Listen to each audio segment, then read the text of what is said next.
Hello my dear students. So आज हम पढ़ेंगे एप्लीकेशंस ऑफ गॉस लॉ। तो इससे प्रीवियस क्लासेस में हम लोगों ने क्या पढ़ा था, गॉस लॉ पढ़ा था। गॉस लॉ से हम लोगों ने क्या पढ़ा था, गॉस लॉ से हम लोग फ्लक्स निकाल सकते हैं। सो फ्लक्स कैसे कैलकुलेट कर सकते हैं, means using close surface we can calculate the electric flux using Gauss law. फिर हम लोगों ने पढ़ा था application of Gauss law. So application of Gauss law के अंदर आपका टोटल 3 एप्लीकेशन है।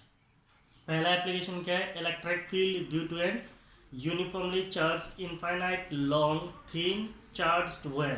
तो एक अगर इनफाइनाइट लॉन्ग वायर होगा उसके लिए किसी एक पॉइंट पे इलेक्ट्रिक फील्ड कितना होगा उसको हम लोगों ने कैलकुलेट किया था यूजिंग गॉस लॉ।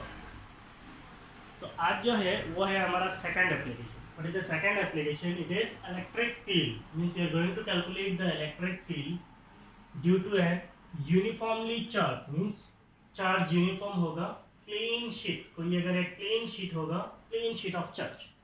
मैं आपको एक बेसिकली आप स्टूडेंट जो है मेरे से बहुत दूर हो तो ये चीज़ समझाने में मुश्किल हो सकता है। तो ये मान लीजिए कि मैंने प्लेन शीट कंसीडर किया, ये क्या है, एक प्लेन शीट है। इसमें अगर आप देखेंगे तो चार्जेस जो है यूनिफॉर्मली डिस्ट्रीब्यूटेड है, the charges are uniformly distributed all over the surface. So electric field due to a uniformly charge plane sheet of charge. तो एक प्लेन शीट ऑफ चार्ज है, यहाँ पे चार्जेस जो है यूनिफॉर्मली डिस्ट्रीब्यूटेड है और इसके लिए हमें क्या करना है, इलेक्ट्रिक फील्ड निकालना है। तो मैंने आपको जैसे लास्ट क्लास में कहा था कि कोई भी अगर डेरिवेशन, बेसिकली ये क्या होता है, ये 3 डेरिवेशन है, गॉस लॉ का 3 एप्लीकेशन है, 3 डेरिवेशन है और तीनों एग्जाम के लिए बहुत इंपॉर्टेंट है। तो डेरिवेशन होता है तो किसी भी डेरिवेशन का क्या होता है, एक इंट्रोडक्शन पार्ट होता है। तो ये जो हमारा डेरिवेशन है इसका भी इंट्रोडक्शन पार्ट यहाँ पे मैंने लिखा है। पहले आप इस इंट्रोडक्शन पार्ट को लिख लीजिए। फिगर को मैं यहाँ पे आपको ब्रॉड करके थोड़ा एक्सप्लेन करूंगा, उसके बाद आप इसको अच्छे से ड्रॉ कर पाएंगे तो आपको समझ में आएगा। सो हमने क्या किया, consider an uniformly charged infinite plane sheet. एक यूनिफॉर्म चार्ज है, इनफाइनाइट प्लेन शीट है with surface charge density sigma. हम लोगों ने कंटिन्यूअस चार्ज डिस्ट्रीब्यूशन में पढ़ा था surface charge distribution. What is surface charge distribution? The charges per unit area. Means अगर किसी सरफेस पे अगर हम लोग चार्जेस को यूनिफॉर्मली डिस्ट्रीब्यूट करते हैं, इसका एक यूनिट एरिया पे, मान लीजिए ये एक यूनिट एरिया है, ये एक यूनिट एरिया मान लीजिए 1 मीटर स्क्वायर का एरिया है तो नहीं, 1 मीटर स्क्वायर का एरिया है मान लीजिए। यहाँ पे जितना चार्ज होगा, charge divided by area, it is called surface charge density. इसको हम लोग क्या बोलते हैं, सिग्मा बोलते हैं। Now to calculate the electric field at a distance x from the plane sheet, so हमें क्या करना है, इस प्लेन शीट से किसी एक पॉइंट पे, मान लीजिए मेरा प्लेन शीट है, यहाँ पे कोई एक पॉइंट है, तो इस पॉइंट पे, ये मेरा पॉइंट है, इस पॉइंट पे इस शीट से इस पॉइंट का दूरी कितना है, मान लीजिए इसका दूरी x है। तो शीट से x डिस्टेंस दूरी पे किसी एक पॉइंट पे इलेक्ट्रिक फील्ड कितना होगा, इसको हमें कैलकुलेट करना है। Consider a cylindrical Gaussian surface. तो हम लोगों ने एक सिलिंड्रिकल गॉसियन सरफेस कंसीडर किया, क्योंकि आगे देखेंगे विथ लेंथ 2x। तो ये जो हमारा सिलिंड्रिकल गॉसियन सरफेस है, ये हमारा गॉसियन सरफेस है, इसका लेंथ कितना है, 2x है, पासेस थ्रू द शीट। और ये मान लीजिए ना, ये यूनिफॉर्म प्लेन शीट है, यहाँ से क्या हुआ है, एक सिलेंडर पास हुआ है। सो सिलेंडर किधर से पास हुआ है, cylinder passes through the plane sheet with its axis perpendicular to the plane sheet as shown in figure। तो अगर हम लोग बोलेंगे ये हमारा सिलेंडर है, इसका एक्सिस कैसा होगा, this will be axis of cylinder. तो एक्सिस ऑफ सिलेंडर कैसा गया, axis of cylinder is perpendicular to the plane. ये प्लेन है, एक्सिस ऑफ सिलेंडर कैसा है, परपेंडिकुलर है। So axis of cylinder is perpendicular to the plane sheet as shown in figure। तो पहले आप इंट्रोडक्शन पार्ट को लिख लीजिए।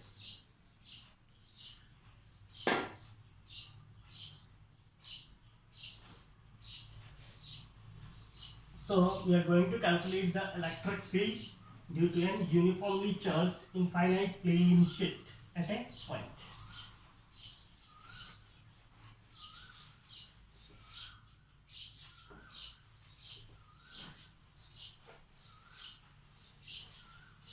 First you try to identify, understand। मान लीजिए हमारे पास कोई एक इनफाइनाइट प्लेन शीट है, ये कोई एक इनफाइनाइट प्लेन शीट है। अब यहाँ पे सबसे पहली क्वेश्चन है, हम जब बोलते हैं infinite plane sheet, infinite plane sheet, तो आपको एक बात यहाँ पे आएगा, सर आप मान लीजिए ये जो शीट आप बता रहे हो, ये बोल रहे हो इसको इनफाइनाइट है। एक्चुअली इनफाइनाइट बोल के फिजिक्स में कुछ है ही नहीं। in physics.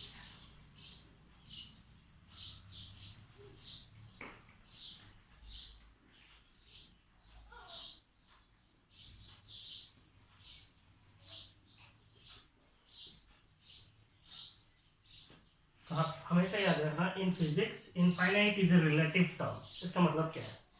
मान लीजिए मैं हूँ, मुझे अगर कोई किसी एक जंगल में कोई एक जंगल पे लेके जाता है, वो जंगल का मान लीजिए डायमेंशन इधर 1 किलोमीटर है और इधर भी 1 किलोमीटर है, मीन्स 1 किलोमीटर स्क्वायर एरिया का एक डायमेंशन है, और इसके बीच में अगर मुझे कोई छोड़ देगा तो मेरा क्या हाल होगा? बेसिकली जंगल है, कोई भी अगर मेरा साथ में नहीं है तो मैं क्या होऊंगा, मीन्स मुझे डर लगेगा। लेकिन मैं अगर किसी भी एक डायरेक्शन में चलूंगा, एक समय आएगा ऐसा कि मैं निकल जाऊंगा, तो मेरे लिए इनफाइनाइट मान लीजिए नहीं है।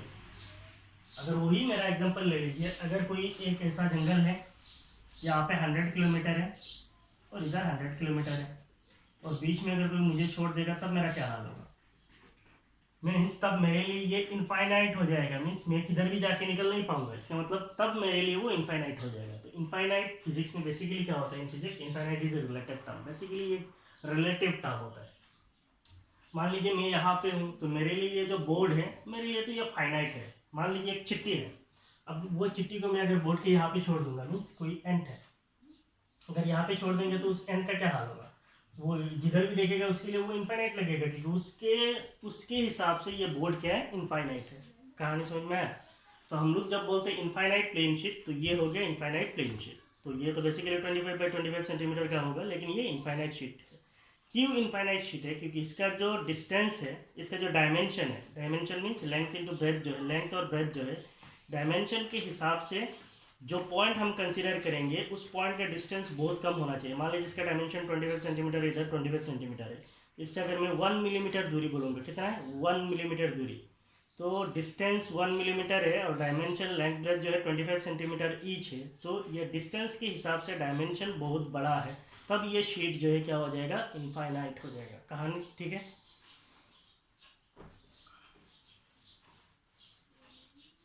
तो ये हो गया हमारा इनफाइनाइट प्लेन शीट। इस इनफाइनाइट प्लेन शीट पे क्या है? चार्जेस जो है यूनिफॉर्मली डिस्ट्रीब्यूटेड है। The charges are uniformly distributed all over the surface. इसके सरफेस पे चार्जेस जो है यूनिफॉर्मली डिस्ट्रीब्यूटेड है। So these are the charges distributed uniformly all over the surface of this plane sheet of church. Now what we have to do? We have to calculate the electric field at a distance x. ये हमारा infinite plane sheet है, ये हमारा infinite plane sheet है। इससे मुझे x distance दूरी पे जाना है। इससे क्या करना है? x डिस्टेंस दूरी पे जाना है। मान लीजिए मैं x डिस्टेंस दूरी पे जा रहा हूँ, तो शीट आप हम लोगों ने ऐसा ड्रॉ किया है, लेकिन प्रैक्टिकली मान लीजिए ऐसा। तो इससे क्या करना है? x डिस्टेंस दूरी पे जाना है, जाके कोई एक पॉइंट है, मान लीजिए यहाँ पे कोई एक पॉइंट है, और इस पॉइंट पे मुझे क्या करना है? पॉइंट P है। इस पॉइंट P में मुझे क्या करना है? इलेक्ट्रिक फील्ड निकालना है। तो इसके लिए हमें क्या करना है? एक सिमेट्रिकल क्लोज सरफेस एज्यूम करना है। तो सिमेट्रिकल का मतलब क्या है? क्लोज, सबसे पहला चीज है क्लोज सरफेस होना चाहिए, दूसरा सिमेट्रिकल होना चाहिए। सिमेट्रिकल का मतलब क्या है? इसका मान लीजिए मैं अगर ऐसा कंसीडर करता हूँ, ये मान लीजिए मैंने ऐसा कंसीडर किया है, तो ये यहाँ पे अगर मैं कोई भी एक पॉइंट कंसीडर करूंगा, तो मेरा प्लेन शीट से इस पॉइंट का दूरी सेम होगा या अलग होगा? सेम होगा। पॉइंट चार्ट से क्या होगा? सेम दूरी पे होगा। तो सेम दूरी पे होगा, इसका मतलब इस सरफेस का किसी भी पॉइंट पे जो इलेक्ट्रिक फील्ड होगा वो क्या होगा? सेम होगा, इक्वल होगा। तो इसीलिए इसको कहा जाता है सिमेट्रिक। तो ये मेरा सिमेट्रिक गॉसियन सिलेंडर है, ठीक है। और मेरा गॉसियन सिलेंडर जो है वो किधर जाना चाहिए? The Gaussian cylinder should pass through the Gaussian cylinder should pass through the plane sheet. तो गॉसियन सिलेंडर किधर से गुजरना चाहिए? प्लेन शीट के अंदर से गुजरना चाहिए। तो मैं कंसीडर कर रहा हूँ लेफ्ट साइड में x डिस्टेंस दूरी और राइट साइड में x डिस्टेंस दूरी। तो ये मेरा सरफेस क्या हो जाएगा? सिमेट्रिकल हो जाएगा। इधर भी डिस्टेंस x है, इधर भी डिस्टेंस x है। ये हाइपोटेन्यूज इसको एज्यूम करने में ऐसा एज्यूम कर लीजिए, ठीक है। तो ये एक सिलिंड्रिकल गॉसियन सरफेस पास हुआ है प्लेन शीट ऑफ चार्ज के अंदर से, ठीक है। नाउ हमें क्या करना है? फ्लक्स कैलकुलेट करना है। Flux due to Gaussian surface means इस गॉसियन सरफेस के लिए अगर हमें फ्लक्स कैलकुलेट करना है तो हम लोग कैसे कर सकते हैं? इसका टोटल कितने सरफेस है? एक तो सरफेस ये है, मींस ये एंड फेस है, जैसे हम लोगों ने लास्ट क्लास में किया है। तो ये मान लीजिए हमारा फेस 1 है, मींस सरफेस 1 है, ये हो गया हमारा सरफेस 1। इसका इधर भी एक सरफेस होगा, ये मान लीजिए हमारा सरफेस 2 है। तो ये सरफेस 1 है। अगर मान लीजिए इसका नाम में इसका एरिया जो है, इसको अगर मैं बोल देता हूँ, इसका जो एरिया है दैट एरिया इज, इसका जो टोटल एरिया है say that area is A1। 1 मैंने किधर दिया, 1 इधर दिया, 2 इधर दिया।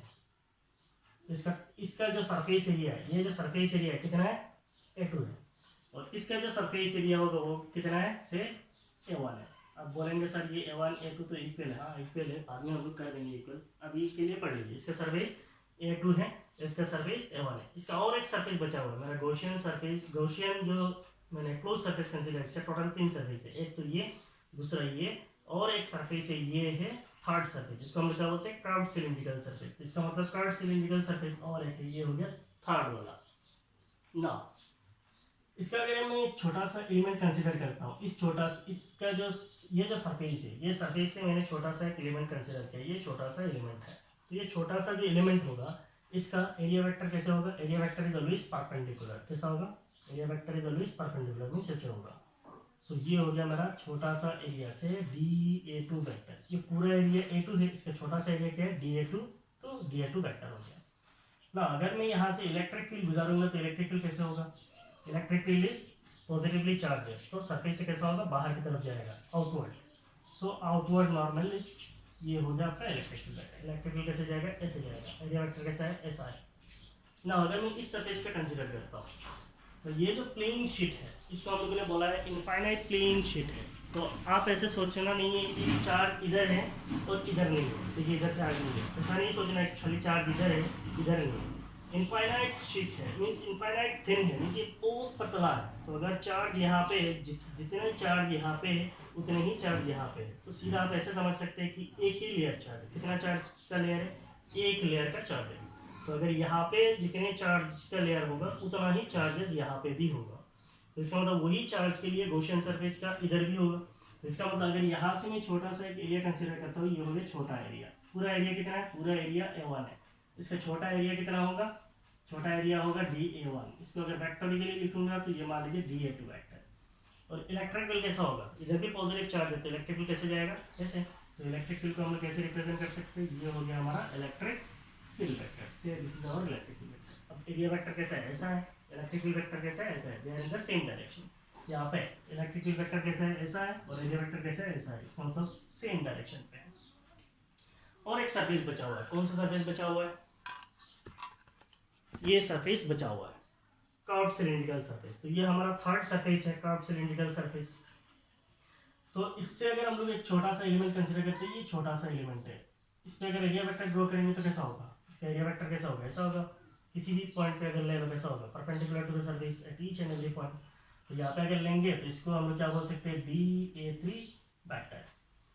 और यहाँ पे अगर इलेक्ट्रिक फील्ड बोलेंगे तो इसका सरफेस से इलेक्ट्रिक फील्ड कैसे जाएगा, ऐसे जाएगा। तो इलेक्ट्रिक फील्ड वेक्टर कैसा है, ये हो गया आपका electric field vector. Electric field vector तो ऐसे ही जाएगा ना, पॉजिटिव चार्ज ऐसे जाएगा। तो ये हो गया इलेक्ट्रिक फील्ड वेक्टर, ये हो गया एरिया वेक्टर। तो यहाँ पे आपका थीटा कितना है, यहाँ पे आपका थीटा जो है 90 डिग्री है। यहाँ पे थीटा कितना है, इलेक्ट्रिक फील्ड वेक्टर और एरिया वेक्टर के बीच में थीटा जो है 0 डिग्री है। यहाँ पे थीटा कितना है, थीटा जो है यहाँ पे 0 डिग्री है, क्योंकि they are in the same direction. और कुछ कंसीडर किया है, तो ये हो गया आपका इनफाइनाइट प्लेन शीट। यहाँ पे मैंने लिखा है, ये क्या है, इनफाइनाइट प्लेन शीट। इसका इलेक्ट्रिक फील्ड कैलकुलेट करने के लिए हम लोगों ने एक गॉसियन सिलेंडर कंसीडर किया। ये हमारा क्या है, गॉसियन सरफेस है। बाकी यही फिगर है, मैंने वहाँ पे रिप्रेजेंट किया ना। और एक चीज, ये जो सिलेंडर सरफेस के अंदर से गुजरेगा, ये सिलेंडर गॉसियन सरफेस है, that Gaussian cylinder must pass through the plane of this sheet. तो इधर से पास हुआ, इसके अंदर चार्ज कितना आएगा, जितना चार्ज यहाँ पे उतना ही चार्ज आएगा। तो इसके अंदर का जो चार्ज है, इसको मैंने यहाँ पे लिखा है, suppose that charge is Q। और सरफेस चार्ज प्लेन शीट जो है, इसका सरफेस चार्ज डेंसिटी क्या है, sigma is equal to Q/A, charge divided by area. तो यहाँ से अगर चार्ज निकालेंगे तो कितना होगा, यहाँ से अगर चार्ज निकालेंगे, what will be the charge, it will be surface charge density into area, that is sigma into A। तो that will be the charge. ये जो चार्ज है, this charge is the charge enclosed by the Gaussian surface. आप लोगों ने Gauss law में पढ़ा, what is Gauss law, according to Gauss law the flux enclosed by a closed surface is equal to 1 by epsilon naught times the magnitude of charge enclosed by the surface। magnitude of charge enclosed by the surface means surface के अंदर कितना charge है। surface का मतलब क्या है, मेरा ये गॉसियन सरफेस है। गॉसियन सरफेस के अंदर कितना चार्ज है? गॉसियन सरफेस के अंदर मेरा ये चार्ज है। ये चार्ज का नाम है क्यू एनक्लोज। इसका मतलब इतना ही चार्ज गॉसियन सरफेस के अंदर है। तो यहाँ पे जो चार्ज होगा इसका मतलब क्या बोल सकते हैं? Q E N. इसका मतलब charge enclosed by the Gaussian surface. I hope आपको पूरा कहानी समझ में आया। Now will go for the body of derivation. तो आप फिगर को कॉपी कर सकते हैं।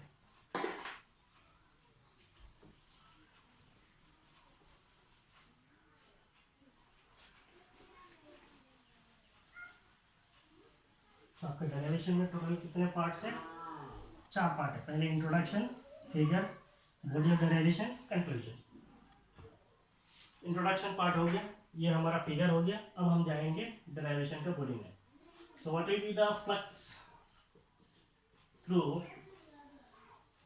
Gaussian surface? Flux through Gaussian surface is, अगर मैं बोलता हूँ flux through Gaussian surface is phi, so total flux है इट इज फाई। तो फ्लक्स को हम लोग क्या लिख सकते हैं? क्लोज इंटीग्रल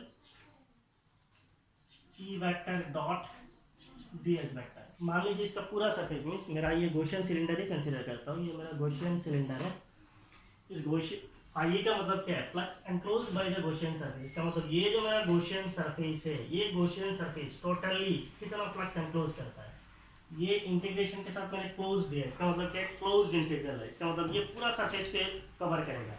इसके टोटल कितने सरफेस है? 1 2 3, तीनों सरफेस को क्लोज करेगा, तब जाके ये क्लोज सरफेस बनेगा। इसीलिए मैंने यहाँ पे क्लोज इंटीग्रल डाला है। एस का मतलब क्या है? Over the whole surface means ये पूरा सरफेस का इंटीग्रेशन है। It will be equal to integration, यहाँ पे देखिए मैंने ओपन इंटीग्रल डाला है, integration over the surface S1। तो यहाँ पे ओवर द होल सरफेस मान लीजिए मैं 3 एरिया नाम दिया हूँ, तो सरफेस A1 का बोल दीजिए। Integration over surface A1 means इस सरफेस का, इस सरफेस का अगर हम लोग बोलेंगे तो इसको हम क्या बोल सकते हैं? Electric field vector dot dA1 vector plus, अगर मैं सेकंड सरफेस इसका बोलूंगा तो इसको क्या बोल सकते हैं? Integration over surface A2। ये सरफेस 1, ये सरफेस इंटीग्रल है और ये सरफेस क्लोज्ड इंटीग्रल है। ये सरफेस इंटीग्रल मींस एक सरफेस का, क्लोज्ड है इसका मतलब 1 2 3 तीनों मिला के।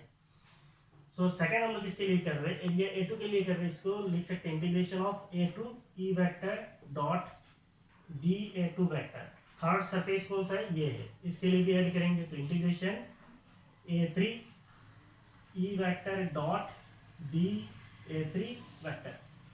नाउ अब अगर आप यहाँ पे A1 A2 A3 नहीं लिखते तो भी कोई प्रॉब्लम नहीं है, क्योंकि ये सरफेस इंटीग्रल है। dA1 मींस ये जो dA1 ये छोटा सा है, इसका पूरा सरफेस का इंटीग्रेशन करेंगे। dA2 का मतलब क्या है? इस छोटा सा ये छोटा सा जो सरफेस इसको पूरा रिपीट करेंगे तो इस सरफेस का इंटीग्रेशन हो जाएगा। A3 का मतलब क्या है?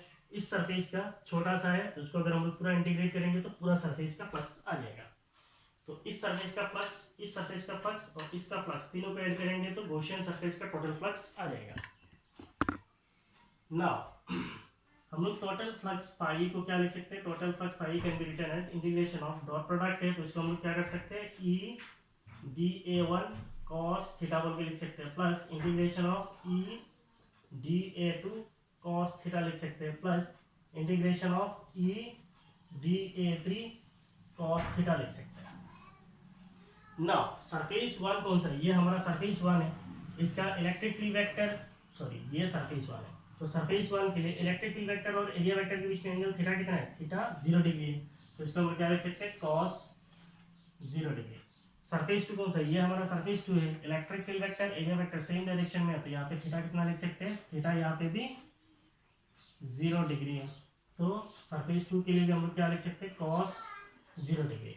तो सरफेस 3 कौन सा है? ये वाला है, इसके लिए इलेक्ट्रिक फील्ड वेक्टर किधर है? इधर है, एरिया वेक्टर किधर है? इधर है, तो थीटा कितना है? थीटा जो है 90 डिग्री है। तो यहाँ पे आपका cos का वैल्यू कितना हो जाएगा? cos 90 डिग्री ना, cos 90 0 होता है, इसका मतलब ये पूरा टर्म कैंसिल हो जाएगा। तो आपके पास क्या बचेगा? e यहाँ से निकल जाएगा, इंटीग्रेशन ऑफ dA1 cos 0 कितना है? 1 है, plus e integration of dA2 cos 0 1 plus ये पूरा टर्म क्या हो गया? 0 हो गया। तो इसको हम क्या लिख सकते हैं? e integration of dA1 means ये जो छोटा सा एरिया है, ये मेरा छोटा सा एरिया था, इसको मैंने क्या नाम दिया था? इसको मैंने नाम दिया था dA1। अब ये dA1 को पूरा रिपीट करूंगा तो ये पूरा सरफेस का आ जाएगा, तो मुझे क्या मिलेगा, पूरा एरिया A1 मिलेगा। और ये dA2 कौन सा है, ये छोटा सा dA2 है, इसको अगर मैं रिपीट करूंगा तो मुझे क्या मिलेगा, ये पूरा सरफेस मिल जाएगा। तो यहाँ से मुझे क्या मिलेगा, A2। तो इसको हम लोग क्या लिख सकते हैं, EA प्लस EAB लिख सकते हैं। Why, since area A1 is equal to A2 is equal to A, bracket के अंदर इससे लिख दीजिए, क्योंकि ये दोनों एरिया इक्वल है। सिलेंडर है, इसका दोनों सरफेस का जो एरिया होगा इक्वल होगा, या नहीं है। इधर का जो एरिया होगा उधर का भी तो उतना ही एरिया होगा, तो इधर अगर A है तो इधर भी तो A ही होगा, तो इसको हम लोग लिख सकते हैं EA। So what will be the total flux? Total flux will be equal to 2EA। से ये आपका इक्वेशन 1 है, ठीक है। Now we can use Gauss theorem. Using Gauss law, we know what is the flux. The flux enclosed is equal to charge enclosed divided by epsilon naught। Q enclosed divided by epsilon। आप बोलेंगे sir आप पहले तो यहाँ पे Q EN ऐसा कुछ नहीं लिखे थे, Q ही लिखे थे। कुछ नहीं है, वही है। Q का मतलब क्या है, चार्ज enclosed है, तो यहाँ पे मैं बदल देता हूँ। तो what is this Q? This is the charge enclosed। Now इससे अगर मैं फ्लक्स निकालूंगा, what will be the flux? The flux will be equal to charge enclosed को हम लोग क्या लिख सकते हैं, surface charge density that is sigma A divided by epsilon not. से ये आपका सेकंड इक्वेशन। आपका इक्वेशन 1 में आपने गॉसियन सरफेस का फ्लक्स निकाला, what is it, it is 2EA। और यहाँ पे आप लोगों ने क्या किया, गॉस लॉ लगा के फ्लक्स निकाला, तो ये दोनों ही फ्लक्स है। So we can write using equation 1 and 2, ये क्या है 2EA है इज इक्वल टू, यहाँ पे क्या है sigma A divided by epsilon not. तो ये A है, ये A कैंसिल हो जाएगा, तो आपको इलेक्ट्रिक फील्ड क्या मिलेगा, what will be the electric field? Electric field is sigma divided by 2s epsilon not. Sigma divided by 2s epsilon not, ठीक है। सो this is your derivation. Now कभी कभी आपको पूछता है राइट इट वेक्टोरिकली, आपको क्या करना है, वेक्टोरिकली लिखना है। How to write it vectorially? Electric field कैसे जा रहा है, अगर हम लोग बोलेंगे ये सरफेस है पॉजिटिवली चार्ज है, तो इलेक्ट्रिक फील्ड कैसा होगा, इट इज परपेंडिकुलरली आउटवर्ड। इसका मतलब क्या है, नॉर्मल परपेंडिकुलर जा रहा है। इसका मतलब इसको हम ऐसे लिख सकते हैं, if you write vectorially this electric field, vectorially you can write that electric field E vector is sigma divided by 2s epsilon naught, और यहाँ पे n कैप है। What is this n cap? This n cap is the unit vector and it is perpendicular to the surface, तो surface पे perpendicular है। This is your electric field. Now see, आपने अभी जो इलेक्ट्रिक फील्ड निकाला है due to plane sheet of charge, इसके लिए एक चीज तो है, what is this electric field? Electric field E is equal to क्या है, sigma divided by 2s epsilon naught है। What is electric field? It is E equal to sigma divided by 2s epsilon naught. यहाँ पे ये जो x है, ये x का कुछ भी इलेक्ट्रिक फील्ड x पे डिपेंडेंट है नहीं है, that means electric field is independent of x। तो इसमें आप कुछ नोट्स भी लिख सकते हैं, आपका डेरिवेशन यहाँ पर खत्म है। इंपॉर्टेंट पॉइंट्स दिए। सो आपका जो इलेक्ट्रिक फील्ड है is independent of x, is independent of x। इसका मतलब डिस्टेंस x जो है उस पर कोई भी डिपेंडेंसी नहीं है, electric field is independent of x। दूसरा चीज, तो आपका इलेक्ट्रिक फील्ड किसके ऊपर डिपेंडेंट है, E इक्वल टू क्या है, sigma divided by 2s epsilon not. What is this sigma? Sigma is charge पर unit area divided by 2s epsilon not. इसका मतलब चार्ज पे डिपेंडेंट है। सो electric field is, the magnitude of electric field is solely depend on charge. और एक चीज epsilon not, epsilon not का मतलब क्या है, परमिटिविटी ऑफ फ्री स्पेस। इसका मतलब इस कॉन्फ़िगरेशन को हम लोगों ने कहाँ पे रखा है, एयर पे रखा है या फिर वैक्यूम पे रखा है। अगर मीडियम पे रखेंगे तो बदल जाएगा, तो हमारा अभी मीडियम पे कोई यहाँ पे टेंशन नहीं है, ओनली एयर और वैक्यूम पे, ठीक है।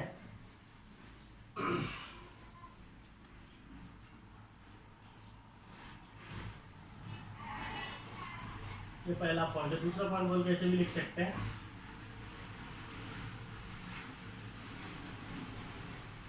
It is only valid, it is only valid when x is very very less,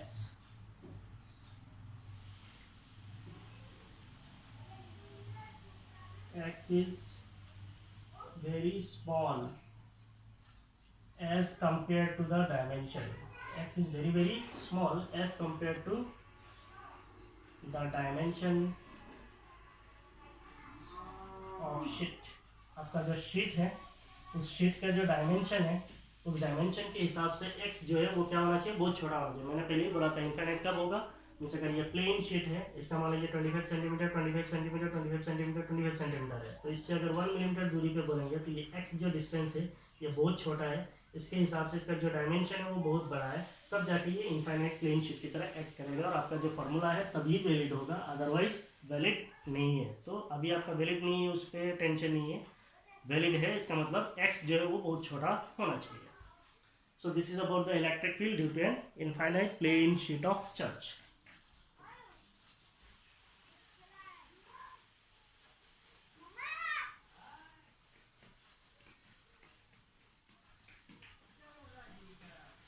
बिल्कुल जरूरत अब नहीं है।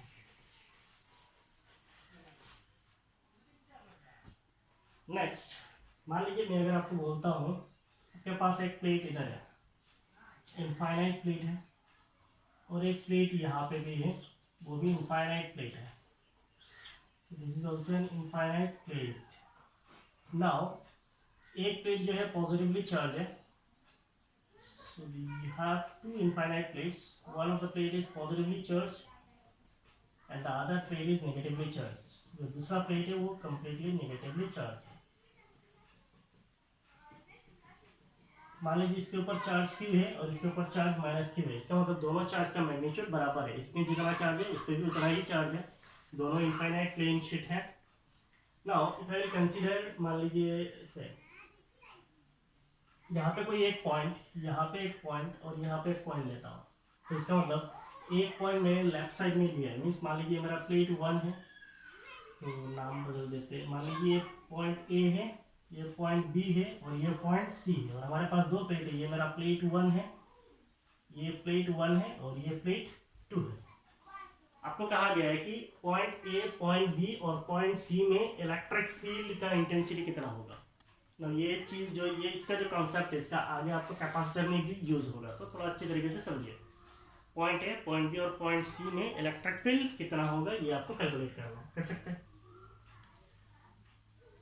इमेजिन कीजिए, नाउ सी, अगर मैं पॉइंट ए में अगर इलेक्ट्रिक फील्ड निकालना है, इसका मतलब पॉइंट ए में मुझे यूनिट पॉजिटिव चार्ज रखना होगा, यूनिट पॉजिटिव चार्ज है, तो यूनिट पॉजिटिव चार्ज को ये पॉजिटिव प्लेट क्या करेगा, अट्रैक्ट करेगा, रिपेल करेगा, रिपेल करेगा, कौन से डायरेक्शन में, इस डायरेक्शन में, तो इसका इलेक्ट्रिक फील्ड का डायरेक्शन किधर हो जाएगा, इधर हो जाएगा, इसको मैं लिख सकता हूँ electric field due to plate 1 इस डायरेक्शन। अब ये यहाँ पे यूनिट पॉजिटिव चार्ज है, इधर नेगेटिव चार्ज है, ये नेगेटिव चार्ज इस यूनिट पॉजिटिव चार्ज को क्या करेगा, अट्रैक्ट करेगा, कौन सा डायरेक्शन में, इस डायरेक्शन में, इसको मैं नाम दे सकता हूँ E2। सो इलेक्ट्रिक फील्ड E1 किधर जा रहा है, इधर, क्योंकि ये पॉजिटिव है, यूनिट पॉजिटिव चार्ज को रिपेल कर रहा है, तो इसलिए इधर गया। ये नेगेटिव है, यूनिट पॉजिटिव चार्ज को अट्रैक्ट कर रहा है, किधर गया, इधर। अब यहाँ पे सोचिए, यहाँ पे यूनिट पॉजिटिव चार्ज को रखेंगे तो ये पॉजिटिव चार्ज क्या करेगा, इस डायरेक्शन में धकेलेगा, तो इसको मैं बोल सकता हूँ electric field due to plate 1। और यहाँ पे अगर मैं यूनिट पॉजिटिव चार्ज रखूंगा, ये नेगेटिव चार्ज इस यूनिट पॉजिटिव चार्ज को क्या करेगा, अट्रैक्ट करेगा, तो इधर से इलेक्ट्रिक फील्ड का डायरेक्शन किधर हो जाएगा, E2 वेक्टर, कौन सा डायरेक्शन में, इस डायरेक्शन में। नाउ अगर इस पॉइंट में कंसीडर करता हूँ, तो यहाँ पे अगर मैं यूनिट पॉजिटिव चार्ज को रखूंगा तो ये प्लेट 2 क्या करेगा, अट्रैक्ट करेगा, रिपेल करेगा, पॉजिटिव है, ये नेगेटिव है, तो अट्रैक्ट करेगा, कौन सा डायरेक्शन में, इस डायरेक्शन में, ये हो गया E2। यहाँ पे जो यूनिट पॉजिटिव चार्ज है, इस प्लेट, इस यूनिट पॉजिटिव चार्ज को क्या करेगा, ये पॉजिटिव प्लेट है, तो इसको क्या करेगा, ऐसे रिपेल करेगा, तो इस डायरेक्शन में जाएगा, electric field E1। Now vector direction ऐसे ही हम लोग बोल सकते हैं, हम लोगों को पता है for a positive charge the electric field direction is, electric field is always outward, तो ये पॉजिटिव प्लेट है, इसके लिए इलेक्ट्रिक फील्ड हमेशा बाहर की तरफ जाएगा। देखिए E1 किधर जा रहा है, इधर, E1 किधर जा रहा है, उधर, उससे दूर जाएगा हमेशा, पॉजिटिव प्लेट से हमेशा दूर जाता है, इससे दूर जा रहा है, इससे E1 दूर जा रहा है, इससे E1 दूर जा रहा है। नेगेटिव के लिए हमेशा पास आता है, अंदर, तो ये नेगेटिव है, E2 किधर आ रहा है, अंदर की तरफ, इधर E2 किधर आ रहा है, अंदर की तरफ, इधर E2 की तरफ आ रहा है, अंदर की तरफ, ठीक है।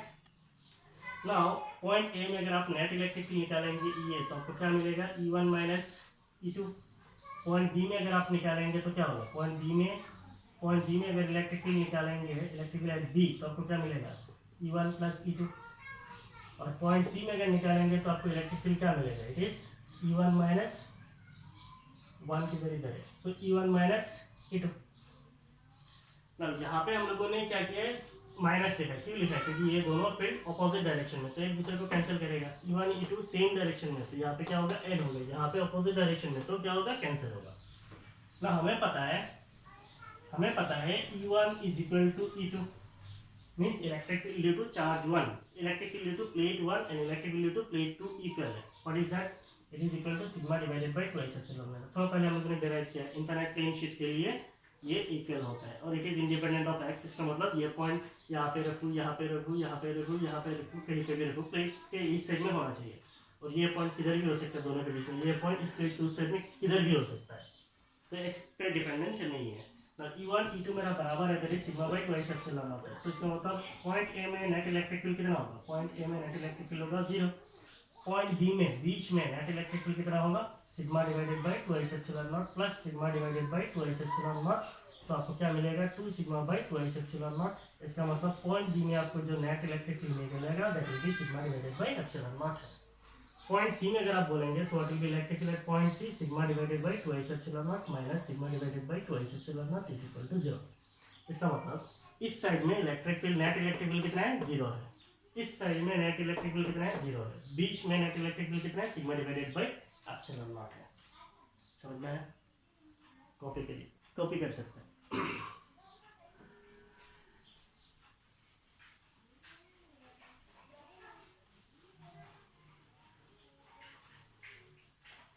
तो मैंने अभी आप लोगों को एक प्लेट पॉजिटिव लिया, दूसरा प्लेट नेगेटिव लिया, आप उसको ट्राई कीजिए।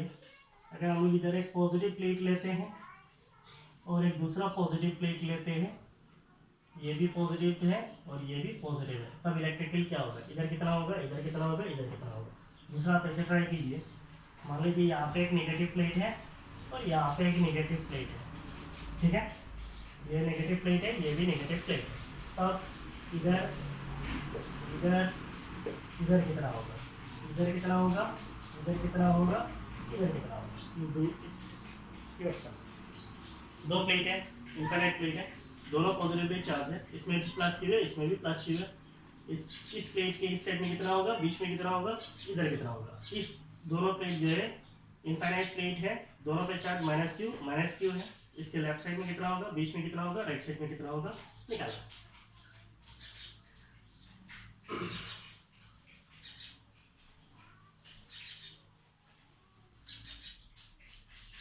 और एक पॉइंट, अगर आपको कोई बोलता है draw the electric field lines, draw the electric field lines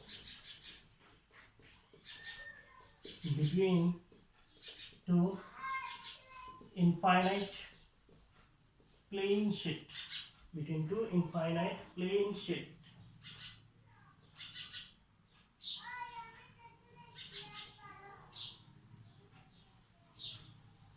with equal amount of charge, with equal amount of charge,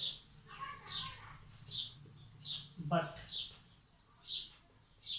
opposite in polarity। Question क्या है, draw the electric field lines. तो ये क्वेश्चन है, मान लीजिए ऐसे बना के दे रहा हूँ। Draw the electric field lines between two infinite plane sheet, दो इनफाइनाइट प्लेन शीट है, इनके बीच में इलेक्ट्रिक फील्ड लाइन ड्रॉ करना है with equal amount of charge. दोनों प्लेन शीट पे चार्ज का जो मैग्नीट्यूड है वो इक्वल है बट अपोजिट इन पोलैरिटी। इसका मतलब एक प्लस होगा तो दूसरा माइनस है। अज्यूम कीजिए आपके पास दो प्लेट है, ये एक प्लेट है, ये दूसरा प्लेट है, ये पॉजिटिवली चार्ज्ड है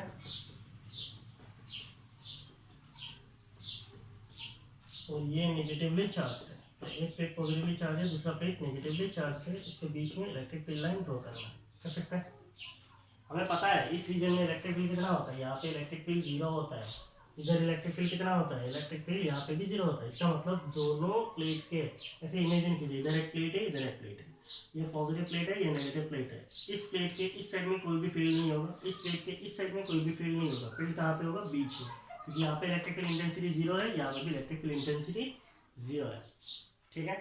तो इसका मतलब electric field lines will be completely parallel. तो यहाँ पे electric field line completely parallel होगा दोनों प्लेट्स के बीच में और यूनिफॉर्म होगा. So there is uniform electric field in between this two plates. दोनों प्लेट्स के बीच में एकदम यूनिफॉर्म इलेक्ट्रिक फील्ड होगा. So the electric field is uniform electric field in between this two plates. Okay, thank you. तो इस class के लिए हो गया. तो आगे का जो क्लास है उसमें हम लोग पढ़ेंगे गॉस लॉ का थर्ड एप्लीकेशन. ठीक है, तब तक के लिए आप लोग पढ़ते रहिए. Now if you really like this video, you like my video, if you have not subscribed my channel, please subscribe it. If you have any friend who really needs to understand physics at board level, I'm telling you again, at board level, I do not teach for entrance levels, only for board level. If anyone has the requirement to study board level physics, you can tell them. ठीक है, thank you, bye bye.